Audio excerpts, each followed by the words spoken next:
রানাঘাট লোকসভা কেন্দ্রের তৃণমূল কংগ্রেসের মনোনীত প্রার্থী মুকুটমণি অধিকারী এদিন মন্দিরে পুজো দিয়ে নবদ্বীপে শুরু করলেন ভোট প্রচার। এদিন নবদ্বীপ বিধানসভা ও নবদ্বীপ পৌরসভার বিভিন্ন এলাকায় মন্দিরে পুজো দিয়ে বর্ণাঢ্য শোভাযাত্রা সহকারে ভোট প্রচার করেন।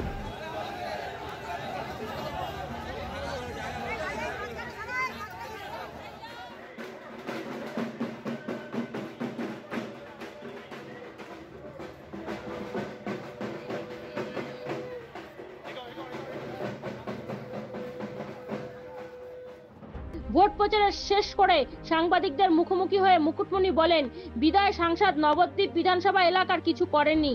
নবদ্বীপের নদী ভাঙন রোধন সহ মঠ মন্দির সংস্কার করে নতুন রূপদানের মধ্য দিয়ে মানুষের প্রত্যাশাকে গুরুত্ব দেব বলেও জানান মুকুটমণি অধিকারী।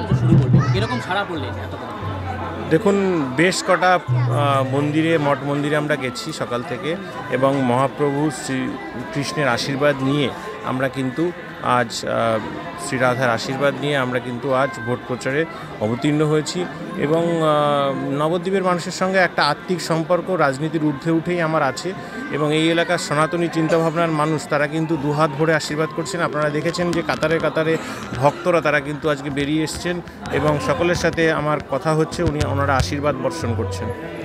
এখানকার মানুষ কি চাইলেন আপনার কাছে, যেটুকুনি কথা? এখানকার মানুষ ধামের সার্বিক উন্নতি, বিগত দিনে বিদায়ী সাংসদ বিজেপির যে সাংসদ জগন্নাথ সরকার তিনি এই ধামের শুধু ধাম নয় নবদ্বীপ বিধানসভার জন্য একটিও টাকা খরচা করেননি এবং রানাঘাট লোকসভায় তার কোনো কাজের কোনো নমুনা আমরা দেখতে পাইনি। সেই জায়গায় দাঁড়িয়ে এই নবদ্বীপের প্রিয় নাগরিকবৃন্দ সকলের একটাই প্রত্যাশা যে নদী ভাঙন সহ মঠ মন্দিরের সংস্কার, এই পুণ্যভূমিকে আরও মডার্ন রূপ দেওয়ার যে দাবি তাকে আমি বাস্তবে রূপায়িত করব। তৃণমূলের 5 বছরের উন্নয়ন আর জগন্নাথের 5 বছরের ব্যর্থতা, কোনটা আপনাকে বেশি এগিয়ে রাখছে জেতার ব্যাপারে?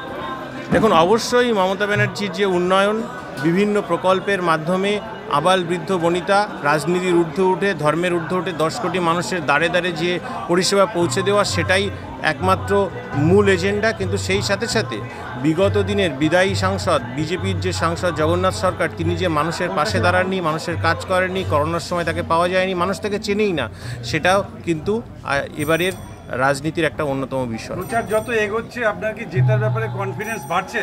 আমি প্রথম দিন থেকেই জেতার ব্যাপারে কনফিডেন্ট ছিলাম, কারণ কি আমি জানি নবদ্বীপবাসী রানাঘাট লোকসভাবাসী আমার সঙ্গে আছেন, তারা সত্য ন্যায় প্রতিষ্ঠার সঙ্গে আছে।